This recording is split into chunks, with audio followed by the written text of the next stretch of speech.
Still earning peanuts. My sister said that in front of every person I've ever loved, loud enough to carry across the backyard, casual enough that she didn't even look up from her plate, I had just announced my promotion. The salary I'd worked 4 years to reach, the number I was finally proud of. My godfather was at the grill. He set his tongs down. Slowly. Then he turned around and said 11 words that ended every assumption my sister had ever made about me. I didn't flinch. I didn't lower my voice. I let the silence do what I couldn't. Because what my sister didn't know, what no one at that picnic knew except one man still holding a spatula, was that a transfer document, signed last Tuesday, already had my name on it. 43%. His stake. Mine. The backyard went completely silent. And when I watched my sister's face change, I counted 3 people who looked at her differently from that moment on. Before I go on, take a moment to like and subscribe, but only if this story speaks to you. Drop your location and local time in the comments. Now let me take you back to the conversation my godfather and I had 6 months ago, the one my sister was never supposed to find out about. Sunday dinner at the Pharaoh house isn't a meal, it's a press conference. I arrived at 4:00 p.m., exactly as instructed. I parked my gray sedan on the street because the driveway was already blocked by my sister's white Lexus SUV and my father's Cadillac. Status in my family is measured in curb appeal. If you're at the curb, you're at the bottom. I walked through the side door, the one that leads through the mudroom. I didn't need to be told. The front door was for guests and Colette. "Is that you, Brooke?" my mother called from the kitchen. "It's Maya, Mom." "Oh." The word was short, a flat tire of a greeting. "There are groceries on the counter. Put the milk away before it sweats." I didn't say hello. I didn't get a hug. I just moved the milk. That was the family law. I was the gear that kept the machine running, but never the one anyone bothered to polish. Colette was already in the living room, draped across the velvet armchair like she was posing for a magazine cover that would never be printed. She was 30, 2 years older than me, and currently refining her lifestyle brand. In reality, she spent my father's money on linen swatches and overpriced matcha. "Maya, you're late," Colette said, checking her gold watch. "I wanted to show Mom the new branding deck before we ate." "I worked until 3, I said, leaning against the counter. "Logistics doesn't stop for branding decks." My father, Richard, sat at the head of the table. He was a junior executive at Miller Logistics, the firm founded by his older brother, my godfather, Ray. Dad spent his days managing middle management and his evenings pretending he owned the place. He didn't look up from the checkbook he had opened next to his wine glass. He was writing another one. I didn't have to see the recipient to know it started with a C. "Family helps family, Maya," Dad muttered, finally clicking his pen shut. "Colette's boutique needs a push. It's about brand reach." "Her brand reach is currently costing you $3,000 a month in commercial rent, Dad," I said quietly. Mother slid the pot roast onto the table. "Don't be petty, Maya, it's unattractive. Colette has an entrepreneurial spirit, you have. Stability, it's different." She said stability the way people say beige. Godfather Ray sat at the far end of the table, opposite my father. Ray was 70, with skin like cured leather and eyes that saw through every lie in the room. He founded the company from a single warehouse in 1984. He was the reason we had this house, the reason Colette had that Lexus, and the reason I spent 10 hours a day in a high-vis vest making sure freight actually moved. "Stability moves the trucks, Diane," Ray said, his voice a low rumble. Mother ignored him. She was too busy admiring Colette's new earrings. "Tell them about the influencer event, honey." The dinner was a blur of Colette's projections and my mother's praise. I sat in the middle, the invisible bridge between my father's checkbook and my sister's ego. Every time I tried to mention the new contract I'd secured for the warehouse, Colette would interrupt to ask if I could quickly look at her shipping manifest. "The labels are all wrong," Colette said, gesturing with a fork. "The carrier says it's my fault, but I'm sure it's a system error. You can fix it tonight, right? It's only 50 or 60 orders." "I have a performance review tomorrow morning, Colette." "I need sleep." "It'll take you 20 minutes, Dad said, his voice hardening. "Help your sister, she's building something, you're just processing." I looked at Ray. He didn't say a word to them. He just reached over and passed me the bowl of potatoes. "Mud on the boots means the foundation is getting built," Ray whispered, loud enough only for me. It was the first warm thing I'd felt all day. I drove home at 9:00 p.m. I live in a small apartment 20 minutes away, and that drive is the only hour of my week where no one is demanding I fix their mistakes. I put on an audiobook, the narrator's voice steady and calm, and let the tension in my shoulders drop. For a few miles, I wasn't the reliable one. I wasn't the warehouse girl. I was just Maya. Then my phone buzzed in the cup holder. A text from Colette. "Need you to process 50 shipments for me by tomorrow morning or I'm ruined. Dad said you'd do it. Password is the same. Don't be a bitch about it." I stared at the red light ahead of me. I could see the warehouse in the distance, the dim yellow security lights reflecting off the metal siding. I knew exactly what would happen if I didn't go. My father would call me difficult at the office. My mother would call me jealous on Tuesday. I didn't turn toward my apartment. I took the off-ramp toward the docks. The warehouse smelled like cold concrete and industrial floor wax. It was 11:30 p.m., and the only sound was the hum of the overhead mercury lights. I shouldn't have been there. I should have been in bed, resting for the review that would determine my next 3 years at Miller Logistics.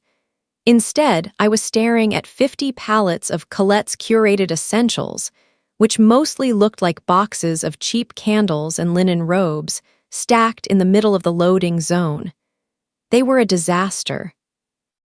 The labels were smudged, the barcodes were for the wrong shipping zone, and if they didn't get on the 6:00 a.m. freight line, Colette's miracle launch was going to be a graveyard of refund requests. I didn't call her. I knew the tone she'd use, that breezy, high-pitched entitlement that made me feel like an employee in my own family. I just grabbed the keys to the forklift. I spent the next 4.5 hours manually rescanning every single box.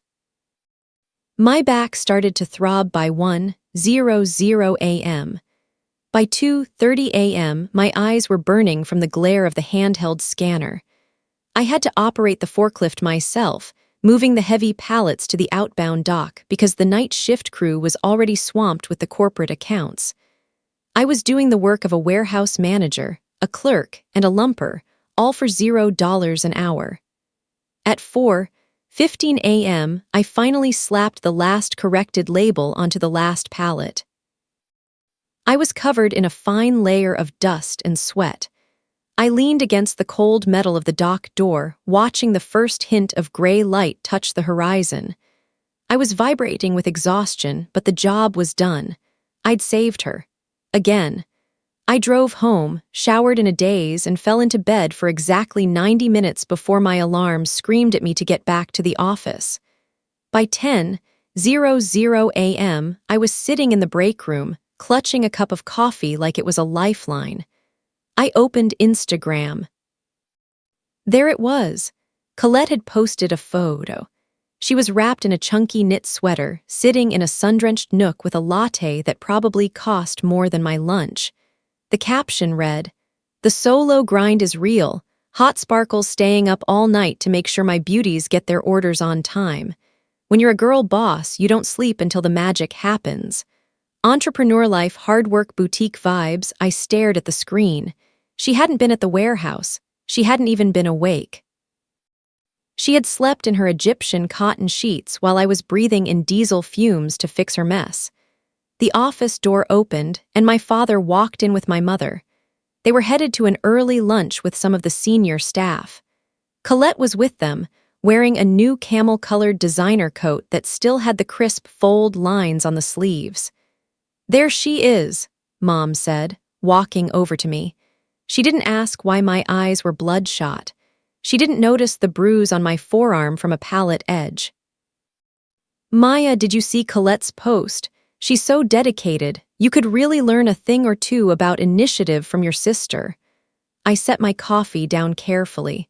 "I saw it, Mom. I also saw the 50 pallets I spent 5 hours relabeling last night so she wouldn't go bankrupt this morning." The table went quiet. Colette didn't flinch. She just tucked a stray hair behind her ear and looked at her nails. "Dad," I said, turning to my father. "The emergency freight invoice for those corrections is $600.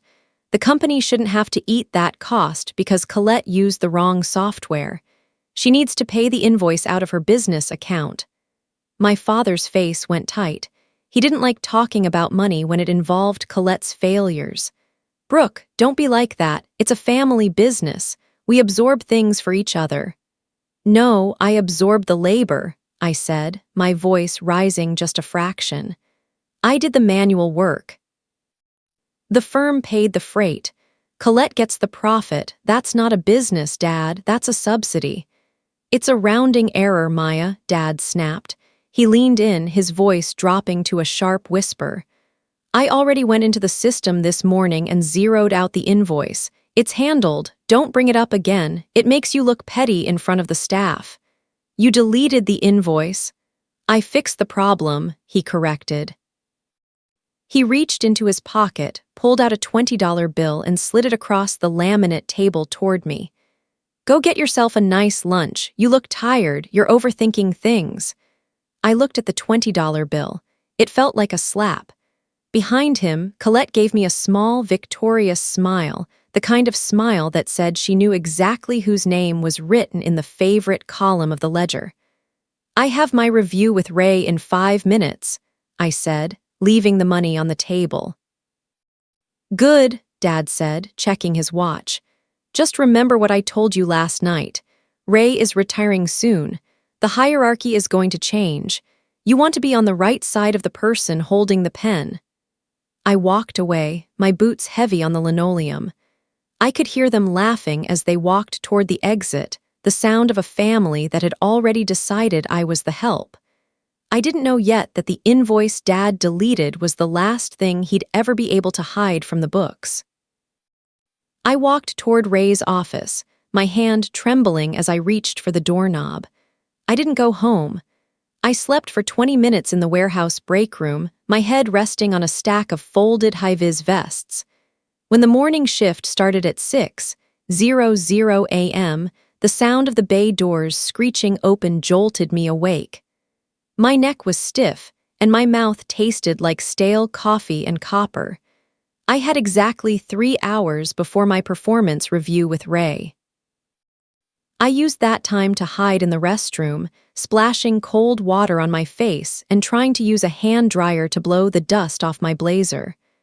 By 8:45 a.m., I was back at my desk, staring at a spreadsheet of shipping lanes. My phone rang. It was Colette. "Maya, you're a lifesaver," she said, her voice dripping with that fake, melodic sweetness she used when she'd successfully exploited someone. "The launch went perfectly. People are loving the overnight effort. I'm going to mention you in my stories later as my dedicated assistant. I'm not your assistant, Colette. I'm a logistics manager, and I'm not doing it again." The sweetness vanished instantly. I could practically hear her face hardening through the phone. "What did you say?" "I said I'm done. No more late-night labels. No more manual packing. No more fixing your billing errors. If you want to run a lifestyle brand, you need to learn how to ship your own candles." "You're being incredibly selfish," she hissed.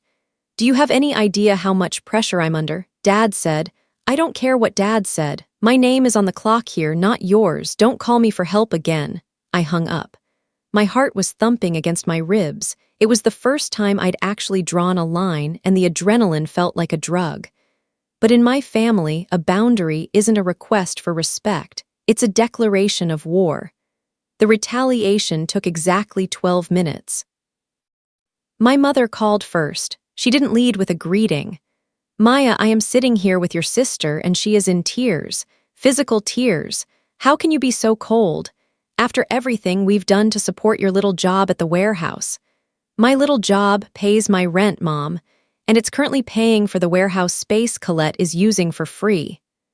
"You've always been jealous of her light," Mother said, her voice dropping into that disappointed vibrato that used to make me crumble. "We thought you were the stable one, the one we could count on, but you're just bitter. We are so disappointed in you." She hung up before I could respond. Then came the heavy footsteps. My father didn't call, he appeared. He didn't knock on my office door. He swung it open so hard the handle hit the drywall with a sharp thwack. He didn't sit down. He stood over my desk, his shadow stretching across my keyboard. He looked at me not as a daughter, but as a failing line item on a budget. "What is wrong with you?" he demanded. "I set a boundary, Dad. I'm doing my job and only my job." "Your job is whatever I tell you it is," he snapped. He leaned down, his knuckles white as he pressed them into my desk. "I just spoke to your mother. Colette is distraught. She has an end-of-month inventory count coming up this Friday. You are going to run it. You are going to stay late. You're going to use the firm's scanners, and you're going to make sure her numbers match." "No." The word hung in the air like a physical object. My father's eyes narrowed. He looked genuinely shocked. "Ray retires in 6 months," he said, his voice lowering to a dangerous, quiet level. "He's already starting the transition paperwork.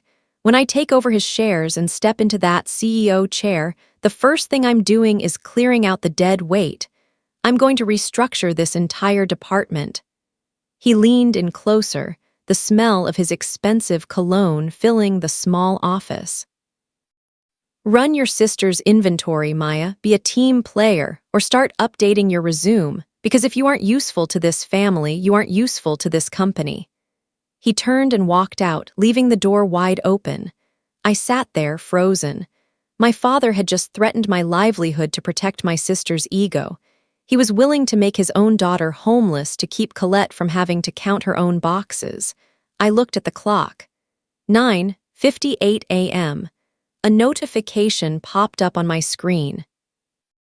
A calendar invite from Ray's assistant.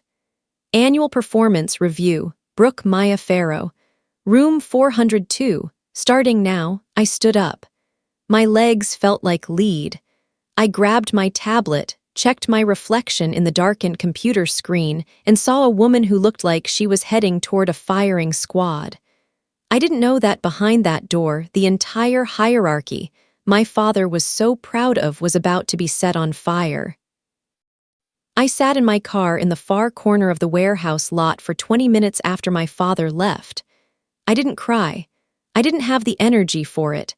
I just leaned my forehead against the steering wheel and listened to the rain start to tap against the windshield.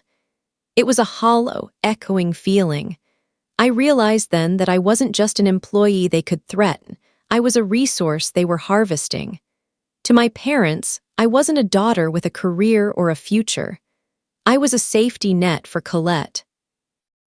I was the person who stayed late so she could look successful. I was the person who took the blame so she could stay the golden child.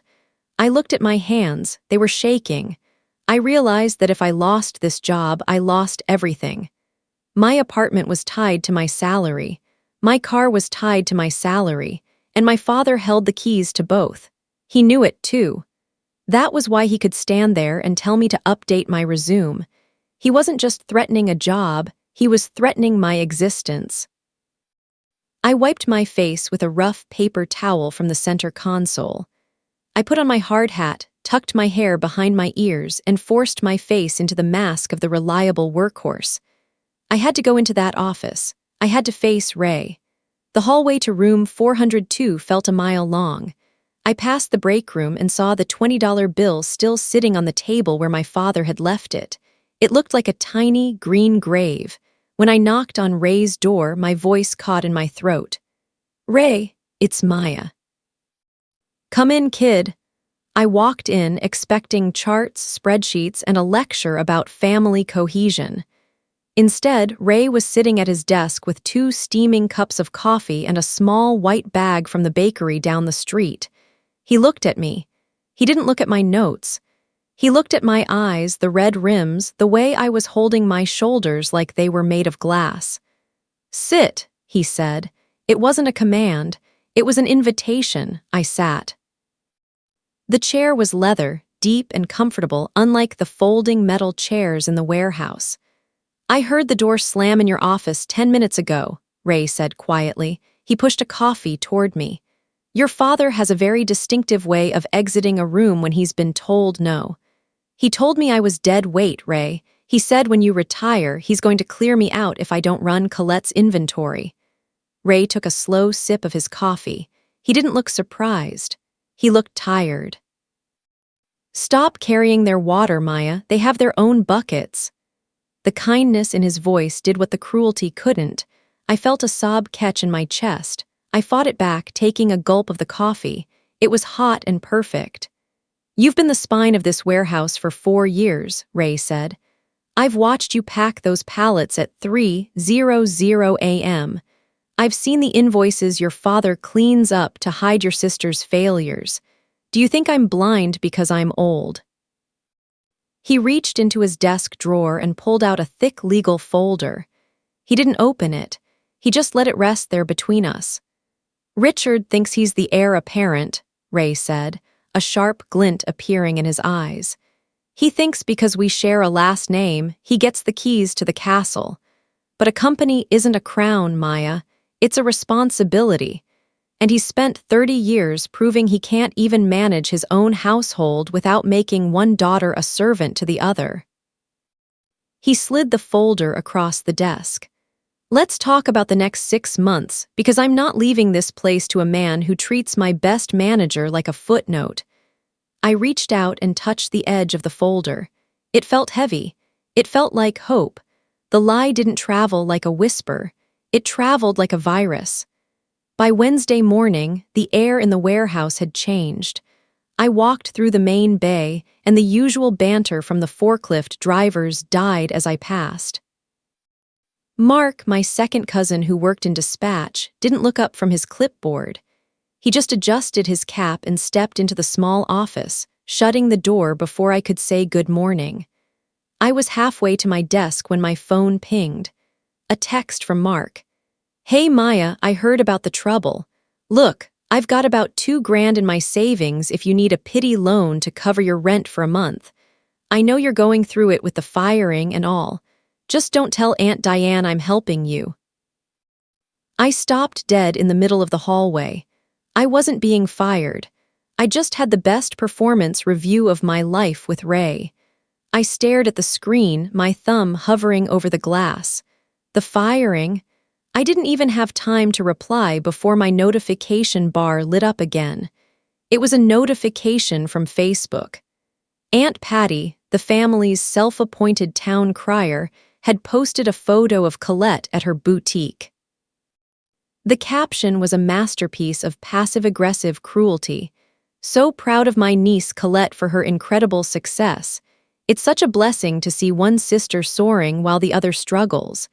It's a shame Maya couldn't hack it in the corporate world, but some people just aren't built for the pressure. We're all praying she finds her way after the warehouse lets her go." There it was. The narrative. Colette wasn't just the star, I had to be the tragedy. She couldn't just succeed, I had to fail. They were preempting my father's threat by making it a public reality before it even happened. The arrival scene happened 3 hours later at my cousin Sarah's baby shower. I didn't want to go. Every cell in my body told me to stay in the quiet safety of my apartment. But I knew how this family worked. If I didn't show up, the lie became cement. If I wasn't there to defend myself, I was admitting guilt. I walked into the blue room of the local country club at 1:00 p.m. The shift in the room was physical. It was like walking into a wall of cold water. The chatter didn't stop, it shifted. Heads tilted toward each other. Eyes flicked to me and then back to the center of the room. I saw my mother first. She was standing in a circle of her sisters, her hand resting on Colette's shoulder. Colette looked radiant in a white silk dress, playing the part of the grieving sister perfectly. I walked toward them, my heels clicking on the hardwood. "Hi, Mom." "Hi, Colette." My mother didn't hug me, she didn't even step toward me, she just gave me a tight, pitying smile. "Oh, Maya, you came, that's brave." "Brave?" I asked. "I'm here for Sarah." Aunt Patty stepped forward, clutching her mimosa. "We heard the news, dear, it's all right. Not everyone is meant for logistics. Maybe you can help Colette at the shop, she could probably use someone to sweep up." Colette sighed, a soft, theatrical sound. "I'd love to help her, Aunt Patty, but I'm worried about my brand image. I can't really have someone with a record of incompetence on the payroll. It's a liability." I looked around the circle. No one was defending me. They were all looking at me with that horrific, glazed-over look of concern that people use when they've already decided you're a loser.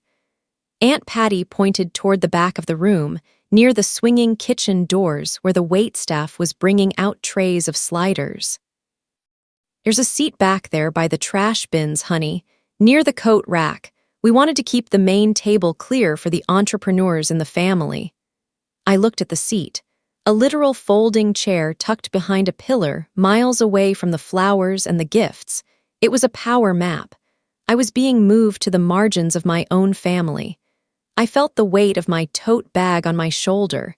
Inside, tucked into a side pocket, was the heavy cardstock of the legal folder Ray had given me. I hadn't signed it yet. I had been waiting, hoping that maybe my father would apologize, that maybe the system would fix itself. I looked at Colette, who was now showing Aunt Patty a video of her warehouse launch, the one I had stayed up all night to build. "I think I'll skip the sliders," I said, my voice steady. I turned and walked out. I didn't look back to see if they were watching. I knew they were. I knew exactly what they were saying as the door swung shut. I sat in my car, the engine idling. I pulled the folder out. My hand didn't tremble this time. I looked at the signature line, but I hadn't checked my phone yet. As I reached for my pen, a new email notification popped up. The subject line was, "Urgent, Revised Inheritance Structure, Richard Farrow." I didn't open the email in the car. I couldn't. My heart was hammering so hard against my ribs I could feel the pulse in my fingertips. I drove straight to the warehouse, but I didn't go to my office. I went to the loading dock, the one area where the security cameras have a blind spot near the old generator. Ray was already there. He was leaned against a stack of empty pallets, wearing his grease-stained work jacket, looking more like the man who built the company than the executive who ran it. He was holding 2 cardboard containers of Chinese takeout. "You left the shower early," he said. It wasn't a question. "I was sitting by the trash, Ray. They told everyone I was being fired. They're telling the whole family I'm incompetent." Ray handed me a pair of chopsticks. "Eat. You can't think on an empty stomach." We sat there on the rough wood of the pallets, the air smelling of soy sauce and damp asphalt. For 20 minutes, we didn't talk about logistics or lawyers. We talked about the first warehouse he ever rented, the one with the hole in the roof where he used to watch the rain while he ate cold sandwiches. "You built this place as much as I did these last 4 years, Maya," Ray said, his voice gravelly and curt. "I saw you identifying the root inefficiencies in the southeast sector while your father was busy picking out leather for his new office chair. I was never leaving this company to him. A business is a living thing. You don't give a living thing to someone who only knows how to bleed it dry." He set his takeout container down and pulled a burner phone from his pocket. "I called my personal legal team this morning. Not the firm's lawyers, the ones your father plays golf with, my guys. I've had them working since last Tuesday." "What did they do?" "They bypassed the standard board review. Since I hold the founder's prerogative, I don't need Richard's signature to move my personal equity. I've had them draft a direct transfer. It's not just a promotion, Maya, it's a transition of power. He leaned in, his face serious. He thinks he's inheriting a throne. He doesn't realize he's been standing on a trapdoor. But for this to work, you have to be ready to be the one who pulls the lever. Once this is signed, you aren't just an employee. You're the majority stakeholder. You'll be his boss. Are you ready for what that does to a Sunday dinner? I thought about the folding chair by the trash cans. I thought about the $20 bill on the break room table. I thought about the pity loan from Mark. I'm ready, I said. Ray nodded, a sharp, decisive movement. Good. The documents are at the downtown office. We go tomorrow. Until then, you say nothing. Let them keep talking. Let them build the stage for their own play. The more they lie now, the harder the truth hits on Saturday. Saturday, I asked. The anniversary barbecue. Ray gave me a slow, dangerous smile. It's the perfect venue for a public announcement, don't you think? I felt a chill that wasn't from the evening air. For the first time in my life, I wasn't the one being managed. I was the one with the information. One more thing, Ray said as I stood up to leave. Your father's email, the one about the inheritance, don't bother responding. He's trying to scare you into signing a voluntary resignation before he realizes he has no power to fire you. He's desperate, Maya, and desperate men make loud mistakes. I walked to my car, the weight of the world feeling a little lighter. I had backup. I had a plan. And for the first time, I had the man who built the empire standing right behind me. The downtown office of Miller's legal counsel didn't look like our warehouse. There was no smell of diesel, no sound of backup beepers, and no dust. It was all glass, brushed steel, and hushed voices. I sat in a leather chair that felt too expensive for my jeans, watching a man in a three-piece suit flip through a stack of documents. Ray sat next to me, his hands folded over his cane. He looked perfectly at home. I felt like a spy. Last Tuesday, the lawyer said, sliding a heavy fountain pen toward me. That was the day we finalized the audit. Today is the day we finalize the future. I looked at the paper. It was dense with legalese, but the core of it was clear: transfer of founder's equity. Beneath that was my name. Brooke Maya Farrow, 43%. Ray had 43%. My father, as a junior partner, held only 10%. The remaining 4% was held by a silent board member in Florida who hadn't shown up to a meeting in a decade. By signing this, I wasn't just getting a promotion. I was becoming the person who decided if my father kept his office. I was becoming the person who decided if Miller Logistics continued to pay for Colette's branding shipments. Maya, Ray said softly, the moment the ink dries, this is filed with the state. It's electronic. It's immediate. There is no undo button for your father to press. I picked up the pen. It was heavy, made of silver. I thought about the email my father had sent, the one Ray told me to ignore. I'd opened it that morning. It was a formal notice of probationary status, citing my unprofessional conduct at the warehouse. He was trying to build a paper trail to fire me before Ray could retire. He was trying to trap me. I pressed the nib to the paper. The ink flowed smooth and black. I signed my name 3 times. Congratulations, Ms. Farrow, the lawyer said, standing up. You are now the majority stakeholder of Miller Logistics.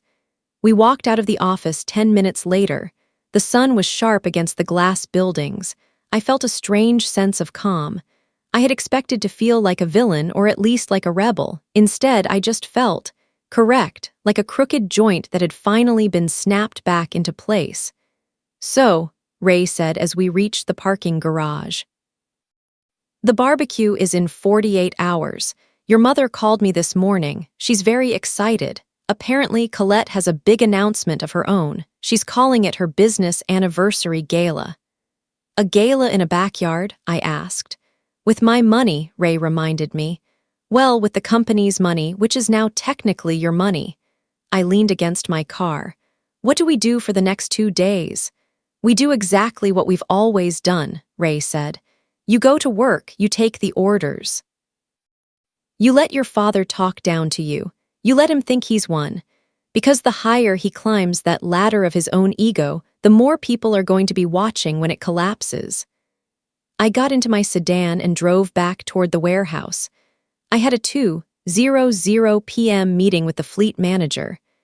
As I pulled into the lot, I saw my father's Cadillac parked across 2 spots, right near the front entrance.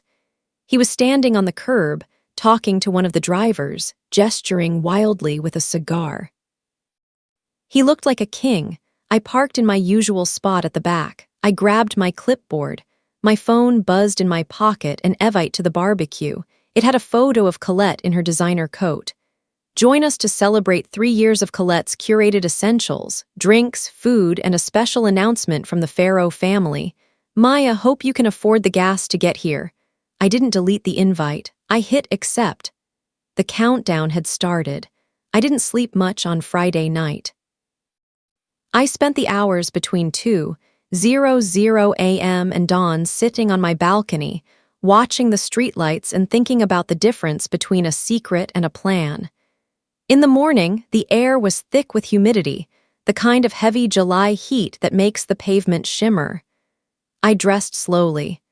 I didn't reach for my work boots or my faded jeans. I chose a structured navy jumpsuit, something sharp, professional, but breathable. It was the kind of outfit that said I wasn't there to help move the grill or set the tables. My phone buzzed on the nightstand at 10:00 a.m. It was a text from my mother. We're starting at 1:00. Don't bring your negativity today, Maya. This is a celebration for your sister. Try to look happy for her, even if you're still upset about your situation at work. And park on the street, the driveway is for the caterers. I didn't reply. I just set the phone down and looked at my reflection. I looked calm. I looked like someone who had already finished a race while everyone else was still stretching at the starting line. I drove to the house with my windows down, listening to the same audiobook I'd been playing all week. The narrator's voice was a steady anchor. I felt untouchable. When I pulled up to the house, the backyard was already transformed. My parents had gone all out. There were white rental tents, a professional bartender station, and a small stage set up near the oak tree. Colette's Curated Essentials logo was everywhere, on the napkins, on a large vinyl banner, even on the little toothpicks in the sliders. I saw my father first. He was holding a glass of scotch, laughing with 2 of his golf buddies near the pool. He looked triumphant. He looked like a man who had successfully managed his world into the exact shape he wanted. He saw me and gave a curt, dismissive nod before turning back to his conversation. He didn't even notice I wasn't wearing my warehouse clothes. Colette was in the center of a circle of women, her voice rising above the rest. She was wearing a white linen dress that probably cost more than my first car. The growth has just been exponential, she was saying, gesturing with a manicured hand.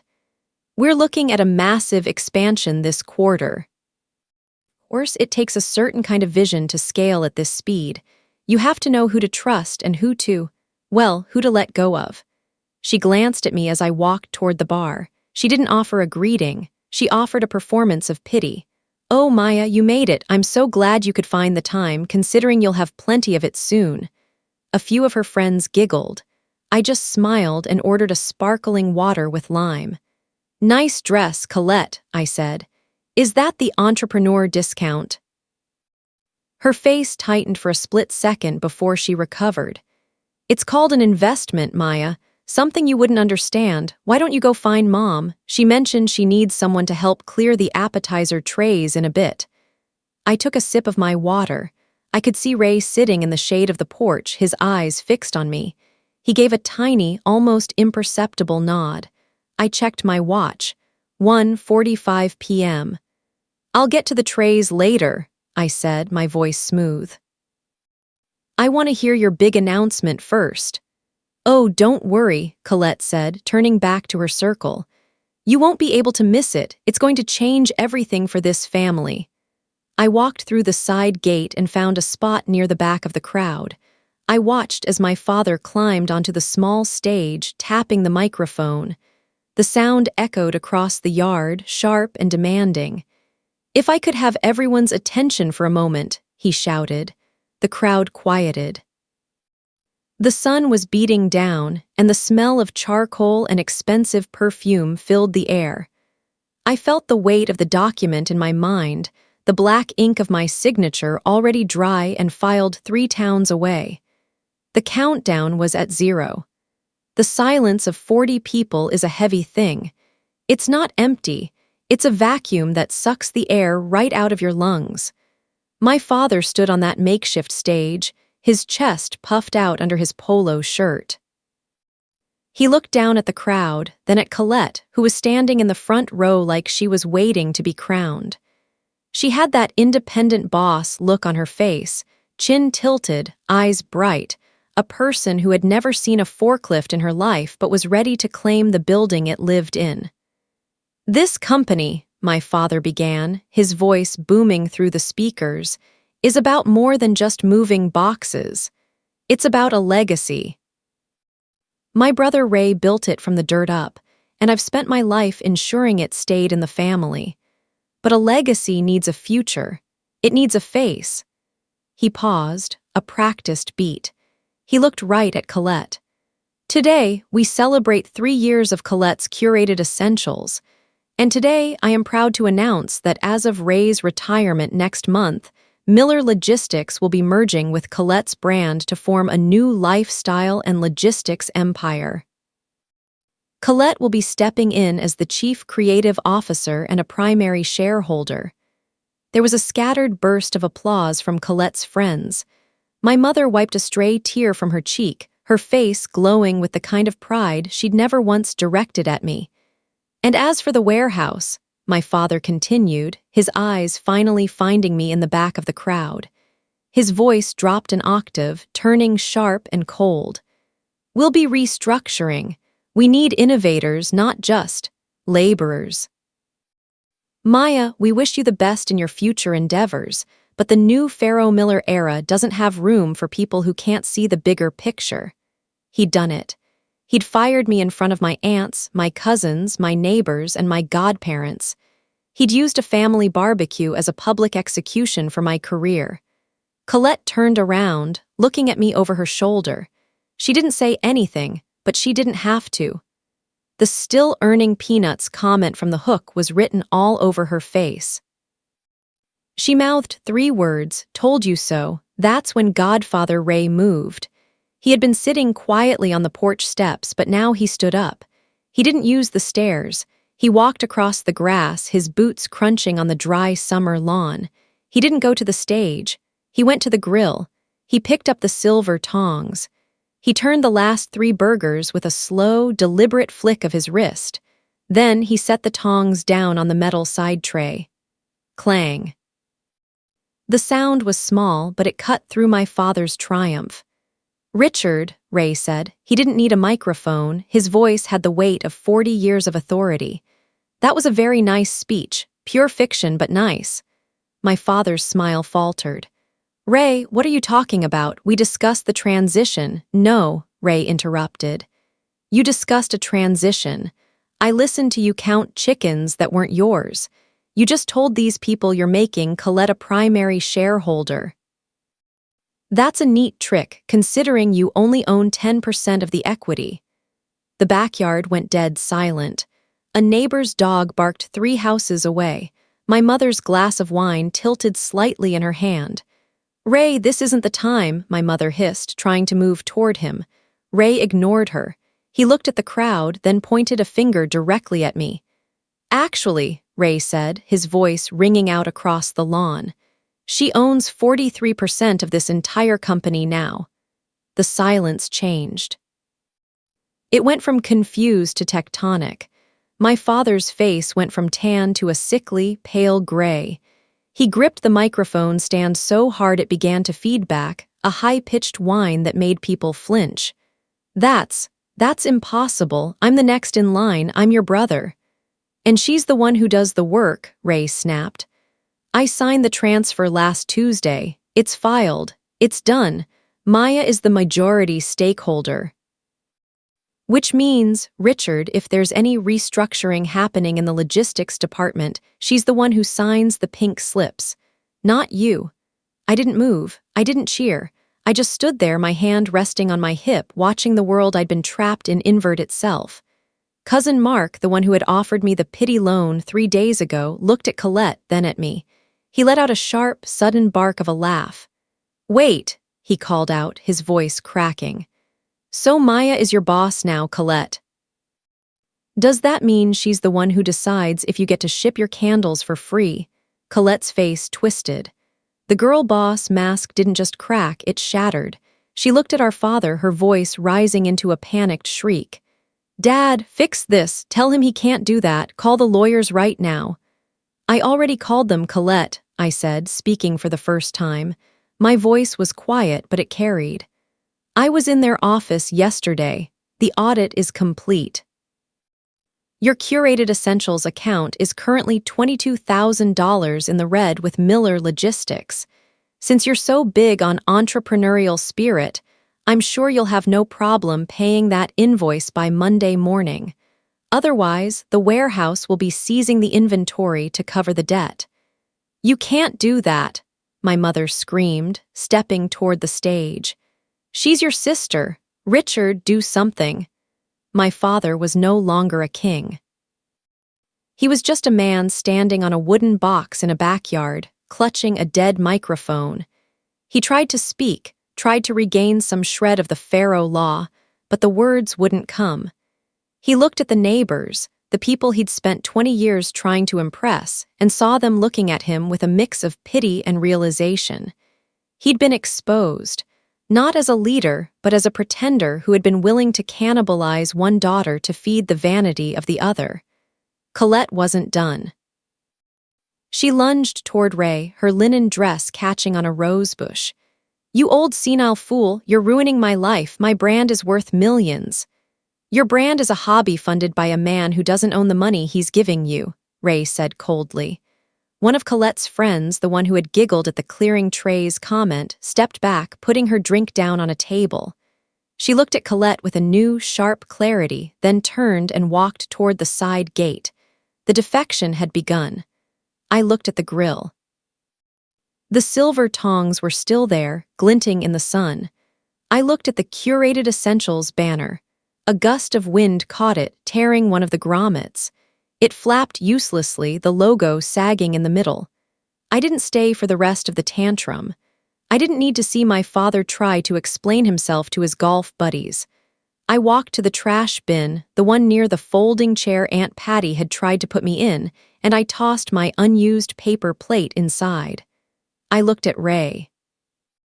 He gave me a wink and a nod toward the gate. I walked out of the backyard, the sound of my sisters screaming fading behind me, replaced by the quiet, steady hum of a life that was finally, legally, and undeniably mine. I didn't go back to the office that afternoon.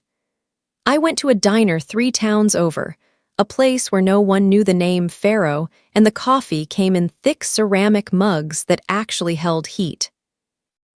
I sat in a corner booth, watching the rain, a sudden, cleansing summer downpour, smear the world outside into a blur of green and gray.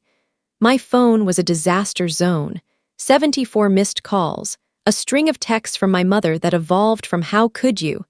to "you're destroying this family, to please call your father, he's having chest pains." He wasn't having chest pains, he was having a relevance crisis. Then there were the texts from the witnesses. Cousin Mark, Maya, holy hell.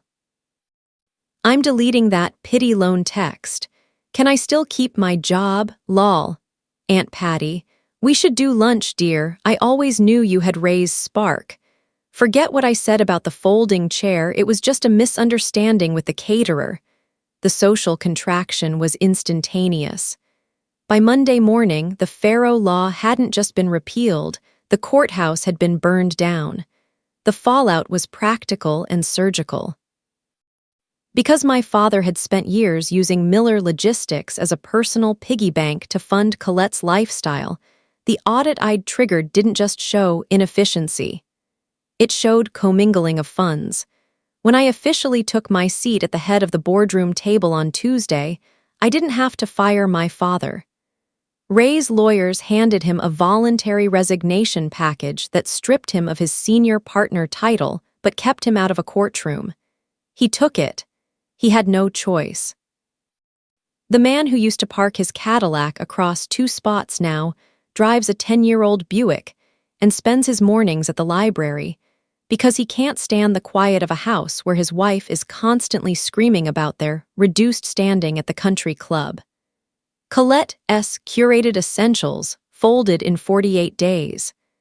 Without the warehouse's free labor, without Dad's ability to zero out her freight invoices, and without the family's reputation to bully vendors, the math simply stopped working. She had to sell the Lexus. Last I heard, she's working as a consultant for a multi-level marketing skincare line, still posting about the grind from a 1-bedroom apartment with a view of a dumpster. My mother still tries to call me every Sunday.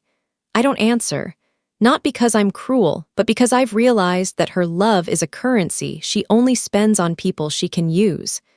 I am no longer useful to her narrative. I am the narrator now. The company is different. We've cut the lifestyle fat. We've invested in better equipment for the night shift, the people who actually move the world while the entrepreneurs sleep. Ray drops by my office every Friday.